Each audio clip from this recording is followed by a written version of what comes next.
Сейчас такое время, қазір түсініңіздерші бір нәрсені.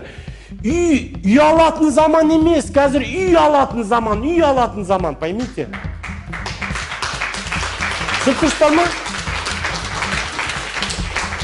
Мой наставник всегда меня учил: Мақсат, вы, казахи, очень скромный народ, говорит. В СНГ, который живет, не имеет киргиз, казах, узбек, вы скромный народ, говорит. Но пойми, скромность неоплачиваемый характер в 21 веке, говорит. Понимаете, сейчас такое время, қазақтан мындай мақал бар: заманың дейді, түлкі болса тазы болып шал дейді. Ол дегеніміз не? Давайте разберем. Вот на русском это будет переводиться так: если твой век лисиный, Дима, тогда тебе нужно стать кем? Охотничьей собакой, говорит. Вы согласны? 21 век это түлкі заманы ма? Да. Түлкілердің көбейген заманы қазір. Понимаете? Енді тазы болып шал дейді. Қараңыздар, заманның талабы сондай болып тұр, түсініңізші. Хотите, не хотите, ребята, вы должны измениться.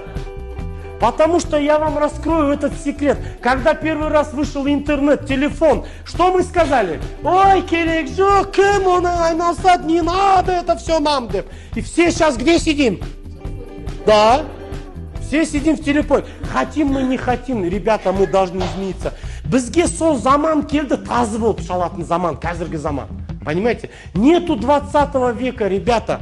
21 век, информационный век. Сейчас именно будут знания, кімде очень много знаний, они будут лидировать, понимаете?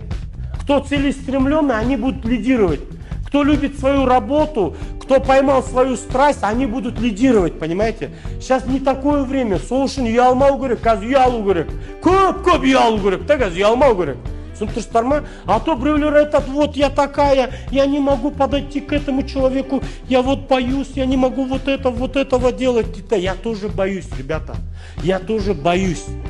Понимаете? Но, извините, у меня есть мечта. Ради мечты я готов перешагнуть через этот страх. Понимаете? Вот здесь нужна ваша мечта. Готовы вы ради мечты идти до конца, вы понимаете? А я готов вас сопровождать, если вы готовы идти. Как вам такая идея?